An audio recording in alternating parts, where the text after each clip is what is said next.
নবম শ্রেণীর গ শাখার ছেলেমেয়েরা তোমাদের স্বাগতম জানাচ্ছি অনলাইন ক্লাসে। আশা করছি তোমরা সবাই সুস্থ শরীরে আছো এবং পড়াশোনার মধ্যে আছো, এই প্রত্যাশা রাখি।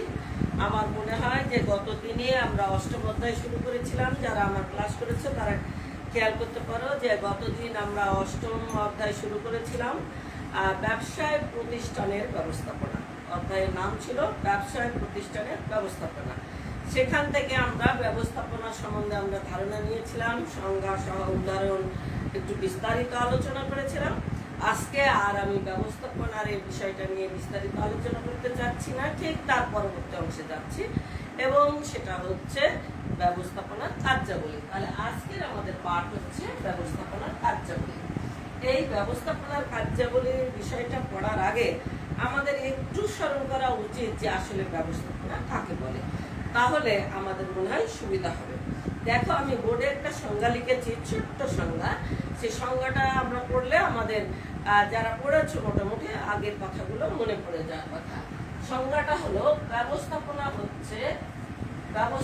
হচ্ছে অন্য লোকদের সামর্থ্যকে কাজে লাগিয়ে কোনো কাজ করিয়ে নেওয়ার কৌশল ও দক্ষতা। অন্য লোকের সামর্থ্যকে কাজে লাগাতে হবে, লাগিয়ে কোনো কাজ করিয়ে নিতে হবে। অর্থাৎ শুধু নিজে করতে হবে না, অন্যকে দিয়ে কাজ করিয়ে নিতে হবে। এছাড়া আধুনিক ব্যবস্থাপনার জনক যিনি হেনরি ফেল, তিনি বলেছেন ব্যবস্থাপনা মানে পূর্বানুমান ও পরিকল্পনা, সংগঠিতকরণ, নির্দেশনা, সমন্বয় সাধন এবং নিয়ন্ত্রণের সমষ্টি। গতদিন আমি ঠিক এই সংজ্ঞাটার উপর, অর্থাৎ পূর্বানুমান, পরিকল্পনা, সংগঠিতকরণ, নির্দেশনা, সমন্বয় সাধন এবং নিয়ন্ত্রণের উপর আমার আলোচনাটা এসেছিল। আজকে দেখবা আমরা যখন ব্যবস্থাপনার কার্যাবলী করতে যাব তখন ঘুরে ঘুরে এই কথাগুলোই আসবে, অর্থাৎ এই শব্দগুলোই আমরা ব্যাখ্যা করব। এখন কথা হলো যে এখানে যে বলা ছিল পূর্বানুমান মানে পূর্ব থেকে অনুমান, অর্থাৎ পূর্বের পরিকল্পনা করা। এই পূর্ব পরিকল্পিত লক্ষ্য অর্জনের জন্য যে সকল কাজ করা হয়, অর্থাৎ পূর্ব পরিকল্পিত লক্ষ্য বাস্তবায়নের জন্য যে সকল কাজগুলো করা হয়, এই সমস্ত কার্যাবলীগুলাই আসলে ব্যবস্থাপনার কাজ। অর্থাৎ এই কাজগুলো করাই হলো ব্যবস্থাপনার কাজ, আর যিনি করেন তিনি হলেন ব্যবস্থাপক। ব্যবস্থাপকের কাজ হলো এইগুলোই। প্রতিষ্ঠানের সকল প্রকার মানবিক ও অন্যান্য উপাদানকে দক্ষতার সাথে পরিচালনার মাধ্যমে লক্ষ্য অর্জনের জন্য ব্যবস্থাপনার আওতায় অনেকগুলো কাজ করতে হয়। কাজগুলো কি কি? এখানে বলা হচ্ছে যে মানবিক এবং অন্যান্য উপাদানগুলোকে দক্ষতার সাথে কাজে লাগিয়ে প্রতিষ্ঠানের লক্ষ্য অর্জন করতে গেলে ব্যবস্থাপনার সাথে যারা জড়িত থাকে তাদের অনেকগুলো কাজ করতে হয়। কাজগুলো কি কি? কাজগুলো হলো এই: এক, পরিকল্পনা গ্রহণ করতে হয়, সংগঠিত করতে হয়, কর্মী সংস্থান করতে হয়, নির্দেশনা দান করতে হয়, ঘোষণা দান করতে হয়, সমন্বয় সাধন করতে হয়, নিয়ন্ত্রণ করতে হয়। আর এই কাজগুলো আজকে আমরা প্রথমেই আছে পরিকল্পনা। পরিকল্পনা হলো ভবিষ্যৎ কার্যক্রমের দিক নির্দেশনা। ভবিষ্যতে যে কাজ করব তার দিক নির্দেশনা হলো একটা পরিকল্পনা। অর্থাৎ আমরা কোন কাজ করব, কিভাবে করব, কখন করব, কাকে দিয়ে করব, এই যে বিস্তারিত যে ছক, এই ছকটাকেই বলা হয় পরিকল্পনা। যদি পরিকল্পনা সঠিক হয়, পরিকল্পনা যদি নিখুঁত হয়, বাস্তবায়ন সহজ হয়। যদি পরিকল্পনা ভালো না হয়, পরিকল্পনা যদি সুপরিকল্পিত না হয়, মানে প্ল্যান মাফিক না হয়, পরিকল্পনা যদি বিচ্ছিন্নভাবে হয়, মাঝ পথে ছেড়ে যেতে হয়, সেটা বাস্তবায়ন করা সম্ভব হয় না। অনেক সময় আবার নতুন করে পরিকল্পনা গ্রহণ করতে হয়, অনেক সময় বা পরিকল্পনায় কিছু কাটছাট করতে হয়, কিছু যোগ বিয়োগ করতে হয়। তাহলে পরিকল্পনাটা ভালো হওয়া অবশ্যই দরকার। পরিকল্পনা তোমাকে নিখুঁতভাবে করতে হবে। পরিকল্পনাটা আমি আসলে কি করতে চাই, আমি আসলে কি পেতে চাই, এর জন্য আমার কি কি দরকার, কি কি উপাদান দরকার, কতটুকু খরচ হবে, সেই খরচ কোথা থেকে আসবে, কারা সম্পাদন করবে, কি কি সম্পাদন করবে, প্রত্যেকে কোনো বাধা আসবে কিনা, আসলে তা আমরা কিভাবে ওভারকাম করব, এর একেবারে পুঙ্খানুপুঙ্খরূপে সূক্ষ্মভাবে বিশ্লেষণ করেই পরিকল্পনা করতে হবে। দেখি আমরা বই থেকে লিখেছি। পরিকল্পনা হচ্ছে ভবিষ্যতের কার্যক্রমের দিক নির্দেশনা। কোন ব্যবসায় সংগঠনের পূর্ব নির্ধারিত লক্ষ্য অর্জনের জন্য ভবিষ্যতে কি কাজ, কে কিভাবে কখন করবে তা নির্ধারণ করাই হলো পরিকল্পনা। ব্যবস্থাপনার প্রথম কাজ হচ্ছে পরিকল্পনা, এরপরে আসে সংগঠিতকরণ, পরিকল্পনার পরে আসে সংগঠিতকরণ। যে কোনো একটি পরিকল্পনা বাস্তবায়ন করতে গেলে বিভিন্ন রকম জিনিসের দরকার হয়। হতে পারে সেটা মানবিক অর্থাৎ মানুষ, হতে পারে অন্যান্য উপাদান। এইগুলোকে সংগঠিত করা, এইগুলোকে জড়ো করা, এদের মধ্যে যোগ সংযোগ স্থাপন করা, এগুলোকেই বলা হয় সংগঠিত। মনে করো আমি মনে করছি যে আমি একটি পাট কল স্থাপন করব এবং সেখান থেকে পাটের থেকে আমি ভালো কাপড় তৈরি করব। এরকম পরিকল্পনা আমি করলাম, করার পর দেখলাম পাট কল স্থাপন করতে গেলে একটা মেশিন যন্ত্রপাতি কি করতে হবে, সেট করতে হবে, এগুলো চালানোর জন্য কি লাগবে, মানুষ লাগবে, এগুলো কি করতে হবে, তোমার তৈরির জন্য কাঁচামাল অর্থাৎ পাট কিনে আনতে হবে, তারপরে আরো কিছু রং লাগতে পারে, আরো কিছু জিনিস লাগতে পারে। তাহলে আমাকে এই মেশিন পত্র জোগাড় করতে হবে, কর্মীকে নিয়োগ করতে হবে, কাঁচামাল কিনে আনার জন্য অর্থের যোগান দিতে হবে, এই সবগুলো কিন্তু সংগঠিত করতে হবে। শুধু মেশিন যদি বসিয়ে থাকি কাপড় তৈরি হবে না, শুধু যদি মেশিন আর কর্মী নিয়ে বসে থাকি কাঁচামাল না আসে কাপড় তৈরি হবে না। এর প্রত্যেকটা উপাদানকে আমার সংগঠিত করতে হবে, আমাকে জড়ো করতে হবে, একত্রিত করতে হবে। এই একত্রিত করা বিভিন্ন উপাদান, সেটা হতে পারে মানবিক মানুষ, হতে পারে অন্য কোনো বস্তু, এগুলোকে একত্রিত করা হলো সংগঠিতকরণ। ব্যবসায়ের প্রয়োজনীয় সকল মানবিক ও বস্তুগত উপকরণ এবং সম্পদকে যথাযথভাবে ব্যবহার করার জন্য কর্মীদের মধ্যে দায়িত্ব বন্টন ও আন্তঃ সম্পর্ক তৈরির কার্যাবলীকে সংগঠিত বলা হয়। এখানে বলা হচ্ছে এই কর্মীদের মধ্যে দায়িত্ব বন্টন করতে হবে এবং এদের মধ্যে সম্পর্ক তৈরি করতে হবে। দায়িত্ব বন্টন, কার কি কাজ তা করতে হবে। কে মেশিন চালাবে, কে কাপড় তৈরি করবে, আর কে বাইরে বিক্রি করবে, এ সমস্ত কিন্তু তাকে তৈরি করতে হবে। কে ওই তোমার পাট থেকে সুতো তৈরি করবে, কে সুতো থেকে কাপড় তৈরি করবে, কে রং দিবে, আর কে ইস্ত্রি করবে, কে ভাঁজ করবে, সব ঠিক করতে হবে। এরপর কর্মী সংস্থান অর্থাৎ মানে শ্রমিক অথবা অন্য ধরনের কর্মীও হতে পারে। প্রতিষ্ঠানের অন্যতম উপাদান হচ্ছে কর্মী বাহিনী। যে কোনো একটি পরিকল্পনা বাস্তবায়ন করার জন্য কর্মী বাহিনী খুব জরুরি। এখানে আমরা সংজ্ঞাতে বলেছি অন্য লোকের সামর্থ্যকে কাজে লাগানো। অন্য লোক বলতে আমরা এখানে যিনি ব্যবস্থাপক তাকে বুঝাইনি, তার কর্মী বাহিনীকে বুঝিয়েছি। তাহলে তাদের কাজকে, তাদের সামর্থ্যকে যদি আমি কাজে লাগিয়ে আমার পরিকল্পনা বাস্তবায়িত করতে চাই এবং ভালোভাবে করতে চাই, তাহলে অবশ্যই কর্মী নিয়োগের সময় আমাকে ভালো দক্ষ লোক নিয়োগ দিতে হবে। অর্থাৎ অবশ্যই আমাদের দক্ষ লোক নিয়োগ দিতে হবে। আর এই কাজ করার জন্য কি করতে হবে, আমাদের অনেক সময় কর্মী সংগ্রহ করতে হয়, মানে জোগাড় করতে হয়, তারপরে তাদের প্রশিক্ষণ দিতে হয়, তারপরে আবার যদি কেউ তেমন ভালো না হয় তাদের ছাঁটাইও করতে হয়, কখনো কখনো বদলিও করতে হয়, কখনো কখনো তাদের প্রমোশনেরও ব্যবস্থা করতে হয়।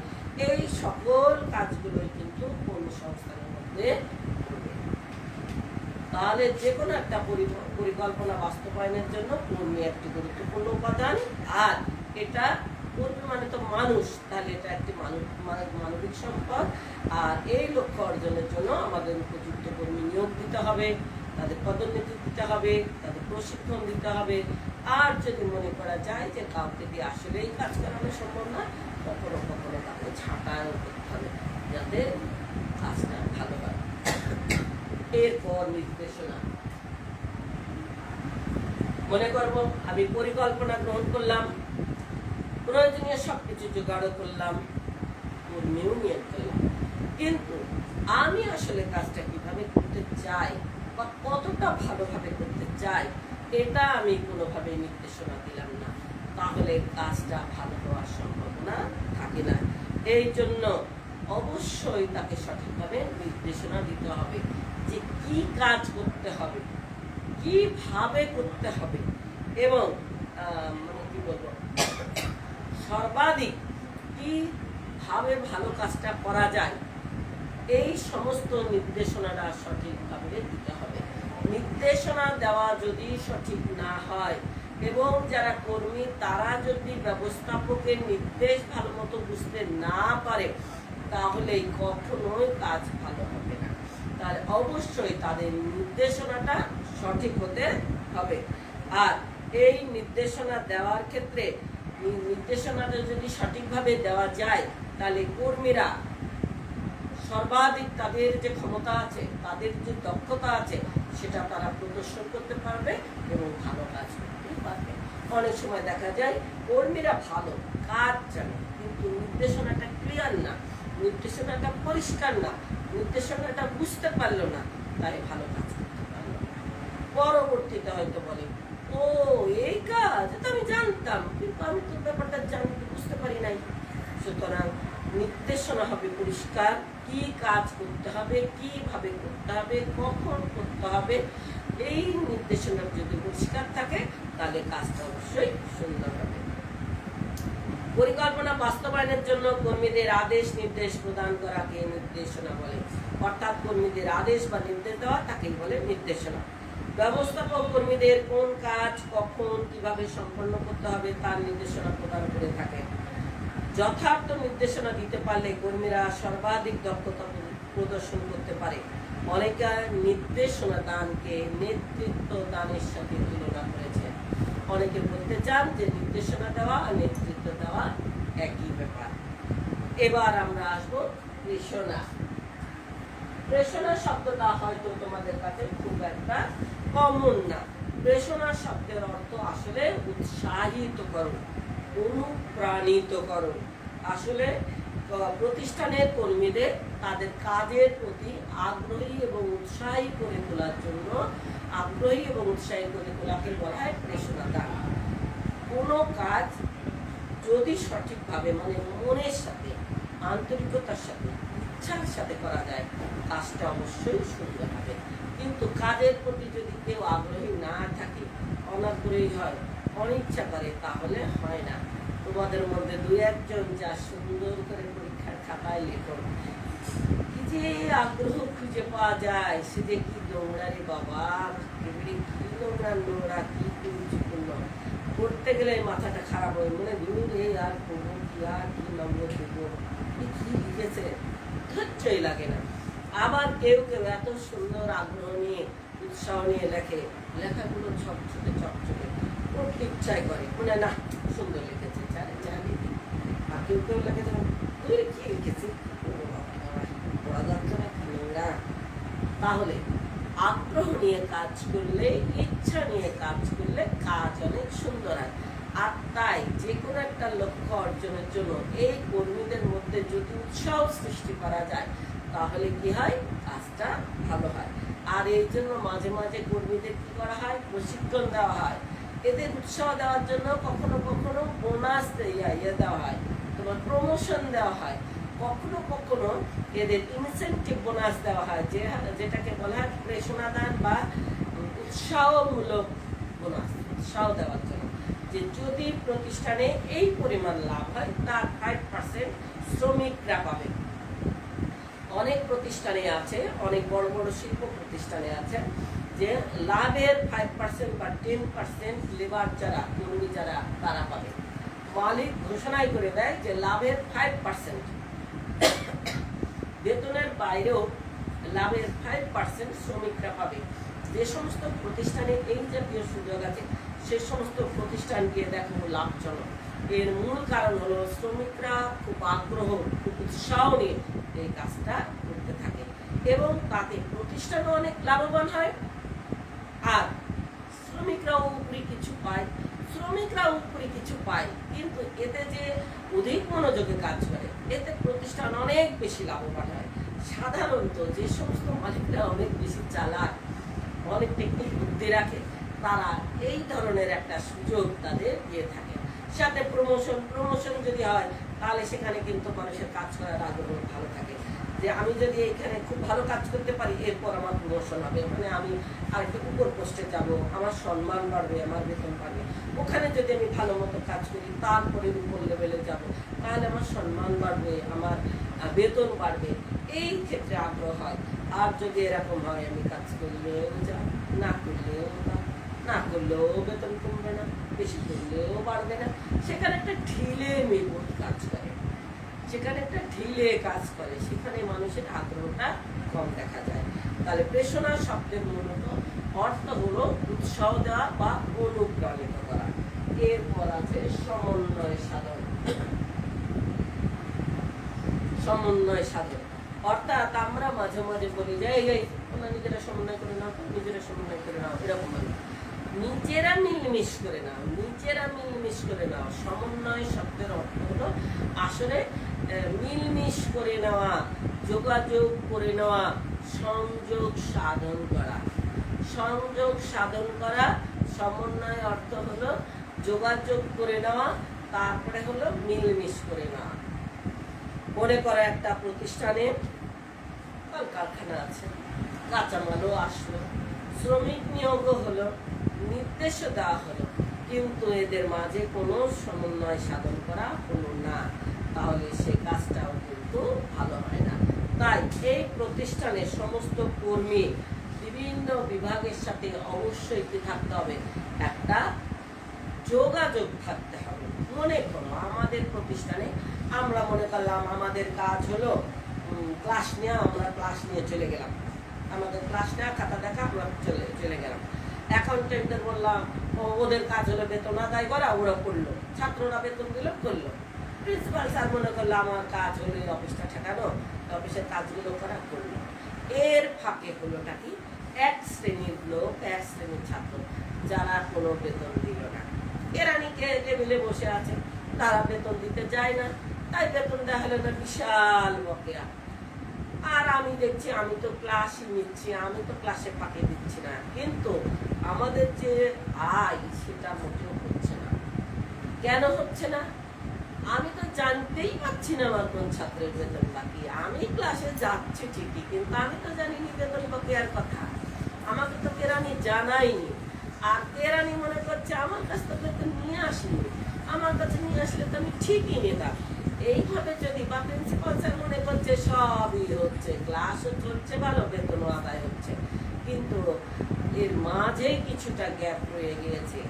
এর মাঝে যদি কেরানির সাথে, শিক্ষকের সাথে, প্রিন্সিপালের সাথে যোগাযোগ থাকতো, সমন্বয় থাকতো, তাহলে প্রিন্সিপাল স্যার জানতে পারতেন তার প্রতিষ্ঠানে কতজন ঠিকমতো বেতন দিচ্ছে না, ক্লাস টিচারও জানতে পারতেন, ক্লাস টিচার স্টুডেন্টকে বলতে পারতেন, এবং তাতে বেতনটা আদায় হতো। তাহলে যে কোনো একটা উদ্দেশ্য অর্জন করতে গেলে বিভিন্ন বিভাগের কর্মীদের সাথে যোগাযোগ থাকতে হয়, তা না হলে ওই প্রতিষ্ঠান ভালো চলতে পারে না। এই বিভিন্ন বিভাগের কর্মীর সাথে বিভাগের কার্যকলাপের সাথে যে যোগাযোগ রক্ষা করা, এটাই হলো আসলে সমন্বয় সাধন প্রক্রিয়ায় ব্যবসায় প্রতিষ্ঠানের কর্মী বিভিন্ন বিভাগ ও উপবিভাগের মধ্যে কার্যকর যোগাযোগ সাধন করা হয়। সমন্বয় সাধনের মাধ্যমে প্রতিষ্ঠানের সকলে মিলে একটি দলে পরিণত হয়, যা ঐক্যবদ্ধভাবে কাজ সম্পাদনে সহায়তা করে। অর্থাৎ দেখো, কেরানিরা বেতন আদায় করছে, আমার পুলকদার কি যেন বলে টেস্টমোনিয়াল দিচ্ছে, পুলকদার টিসি লিখছে, প্রিন্সিপাল স্যার সই করছে, প্রিন্সিপাল স্যার জানেন কে টিসি নিল, কে প্রত্যয়নপত্র নিল, পুলকদার জানেন। আমরাও কিন্তু আমাদের ওখানে শিক্ষকদের দিয়ে সই করিয়ে দেয় ক্লাস টিচাররা, আমরাও জানি আমার ক্লাসে কোন ছেলে টিসি নিয়ে গেল, কোন ছেলে নতুন ভর্তি হলো, কোন ছেলে প্রত্যয়নপত্র নিল। কেরানি যেখানে বেতন আদায় করে সেখানে নতুন ভর্তি হলে তার এন্ট্রি করা হয়, যে বিদায় নিয়ে চলে যায় তারও কথাটা লেখা হয়, তাহলে তারাও জানে। টিসি নিতে গেলে প্রিন্সিপাল সই করে, সেও জানে। তার মানে আমরা সব স্তরের মানুষরাই কিন্তু যে কোনো একটা ঘটনা জানতে পারি। তাহলে এই যে সব বিভাগ উপবিভাগ বিভাগ সবার সাথে মানে ছোট বড় সব লেভেলের সাথে যে যোগাযোগ, এটাই হলো সমন্বয় সাধন। এরপরে আসবে নিয়ন্ত্রণ। নিয়ন্ত্রণ, কন্ট্রোল। আসলে পরিকল্পনা অনুযায়ী কোনো কাজ হচ্ছে কিনা সেটা তদারকি করা, যাতে পরিকল্পনা অনুযায়ী কাজ হয় তার ব্যবস্থা করা, যদি পূর্বের পরিকল্পনা বাস্তবায়ন করা সম্ভব না হয় প্রয়োজনে পরিকল্পনা পরিবর্তন করা, এই সবগুলো হলো নিয়ন্ত্রণ। আমি যেটা ভেবেছিলাম, যে পরিকল্পনা করেছিলাম, সেই অনুপাতে আমি কর্মী নিয়োগ করেছিলাম, নির্দেশ দিয়েছিলাম, সমন্বয় সাধন করেছিলাম, কিন্তু দেখলাম সেই অনুপাতে কাজ হচ্ছে না। যদি না হয় তদারকি করে যাতে সফল বাস্তবায়ন হয় তার ব্যবস্থা করতে হবে, প্রয়োজনীয় পদক্ষেপ নিতে হবে। তারপরেও যদি মনে করা যায় যে সম্ভব না, প্রয়োজনে পরিকল্পনাটাকে কিছুটা চেঞ্জ করতে হবে। অর্থাৎ আমি কি ভেবেছিলাম, আমি কি প্ল্যান করেছিলাম, এখন কি হচ্ছে এটার সাথে মিলিয়ে নিতে হবে। যদি আমার পরিকল্পনা মাফিক সব কাজ হয়ে থাকে, পরিকল্পনা বাস্তবায়ন হয়ে থাকে, তাহলে ঠিক আছে, কোনো সমস্যা নেই। যদি বাস্তবায়ন না হয়, পরিকল্পনা থেকে দূরে সরে যায়, তাহলে পরিকল্পনা মাফিক হওয়ার ব্যবস্থা করতে হবে। আর তদারকি করতে গিয়ে যদি দেখি এই পরিকল্পনা বাস্তবায়ন করা একেবারে অসম্ভব, দরকার হলে পরিকল্পনা পরিবর্তন করতে হবে। তাহলে এই সবগুলোই হলো নিয়ন্ত্রণের কাজ। পরিকল্পনা অনুযায়ী কার্য সম্পাদিত হচ্ছে কিনা তা তদারক করা, ত্রুটি বিচ্যুতি নির্ণয় করা, প্রয়োজনে সংশোধনমূলক ব্যবস্থা গ্রহণ করা, সঠিক সার্বিক প্রক্রিয়াকে নিয়ন্ত্রণ বলে। তাহলে তদারকি করতে হবে, ত্রুটি বিচ্যুতি কতটুকু মানে বাস্তবায়ন হচ্ছে না সেটা নির্ণয় করতে হবে, প্রয়োজনে তার কিছু সংশোধন বা পরিবর্তনও করতে হবে। নিয়ন্ত্রণের মাধ্যমে প্রতিষ্ঠানের পরিকল্পনা বাস্তবায়ন সহজ হয়। নিয়ন্ত্রণ ব্যবস্থায় সঠিক ও সুদৃঢ় ভূমিকার কারণে ব্যবসায় সংগঠন তার আভ্যন্তরীণ ও বাহ্যিক সকল অচল অবস্থা ও বাধা মোকাবেলা করে উন্নতির দিকে ধাবিত হয়। যখন কোনো কিছু নিয়ন্ত্রণ করা হয়, তখন প্রতিষ্ঠানের মধ্যে কোনো সমস্যা আছে কিনা, কোনো বাধা আছে কিনা, কোনো অচল অবস্থা আছে কিনা, কোনো সমস্যা আছে কিনা, এগুলো জানতে পারে। আর জানতে পারলেই সেগুলো দূরীভূত করা হয়, অর্থাৎ আর সমাধান করা হয়। মূলত নিয়ন্ত্রণের মাধ্যমে সঠিক কাজ সঠিক পদ্ধতিতে সঠিক সময়ে সংগঠিত হচ্ছে কিনা তা নিশ্চিত করা হয়। নিয়ন্ত্রণ না করলে সঠিক কাজ সঠিকভাবে হচ্ছে কিনা তা নিশ্চিত হওয়া যায় না। কথায় কথায় মনে করো, আমাদের প্রিন্সিপাল স্যার যদি মনে করে আমি হলাম প্রিন্সিপাল, আমি আবার এই চেয়ার থেকে নামবো, কি জ্বালা, চেয়ারটাতে আসার জন্য কত কষ্ট করে এসেছি, আর দরকার নেই, এখানে করে বসে থাকি, আসতে আসতে আসতে এই যদি হয় ঘটনা, তাহলে দেখবা কেরানিরাও ঠিক মতো কাজ করছে না, শিক্ষকরা ক্লাসেও যাচ্ছে না, যে বা ক্লাসে যাচ্ছে সে কি ঝিমুচ্ছে, গল্প করছে, মানে পড়াচ্ছেও না, পরীক্ষাও নিচ্ছে না, কোনো কাজ হচ্ছে না। কিন্তু উনি যদি আমাদের তদারকি করে, তাহলে আমাদের একটা ভয় থাকে যে যাই তাড়াতাড়ি ক্লাসে যায়, নাহলে স্যার আবার দেখবেন। ছাত্রতলা থেকে ওই বারান্দা থেকে দেখে কোন স্যার ম্যাডাম ক্লাসে গেলেন, ক মিনিট লেটে গেলেন, গিয়ে যাইতে যাইতে বারান্দায় দাঁড়িয়ে ক মিনিট গল্প করলেন, ফেরার সময় কে আগে মানে ঘন্টা পড়ার আগেই বের হয়ে চলে আসলেন। আর তার ক্লাসের ছেলেপিলে এখনো বারান্দায় লাফালাফি তাপাতাপি করছে। আর এখন তো মজা, সিসি ক্যামেরা ধরে বসে থাকে দুষ্টু যারা ক্লাসগুলো, কোন ক্লাসে কে বেয়াদবি করছে দেখেই শিরিনকে পাঠান, যান ওই ক্লাস থেকে ম্যাডামকে কথা বলেন, স্যারকে বলেন, ওই ছাত্রকে ডেকে নিয়ে আসেন।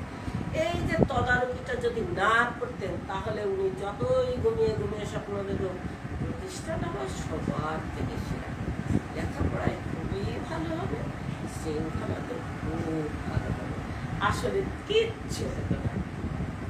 মাঝে মাঝে সিসি ক্যামেরায় দেখে কেরানিদের ওখানে গিয়ে কোন টিচার কতক্ষণ বসে গল্প করছে, নিষেধ করে দেয় যে ওখানে কাজ শেষ হওয়ার পরে আপনারা চলে আসবেন, ওনাদের সাথে গল্প করলে তাদের কাজে ডিস্টার্ব হয়। ছাত্রদের নিষেধ করে, এই তোমরা এখানে চর্চা করছো কেন? এই যে তদারকিগুলো করা, আর এই তদারকির জন্যই যে উদ্দেশ্যটা সামনে রাখা যায়, যে ইচ্ছাটা, পরিকল্পনাটা সামনে রাখা যায়, সেটা বাস্তবায়ন হয়। তাহলে আজকে আমরা দেখলাম যে ব্যবস্থাপনার কার্যাবলী হলো তোমার 7টা: পরিকল্পনা গ্রহণ, সংগঠিতকরণ, কর্মী সংস্থান, নির্দেশনা দান, প্রেষণা দান, সমন্বয় সাধন এবং নিয়ন্ত্রণ। কোনো ব্যবস্থাপক যদি এই কাজগুলো, এই 7টা কাজ সঠিকভাবে করতে পারে, তাহলে সেই ব্যবস্থাপকের পক্ষে তার পরিকল্পনা বাস্তবায়ন হওয়া খুবই সহজ এবং তা হবেই।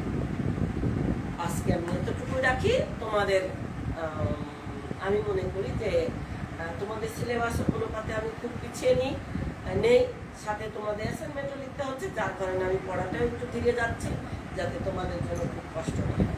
আজকে আমি এতটুকু রাখছি, আবার সামনের দিনে দেখা হবে, কথা হবে সেই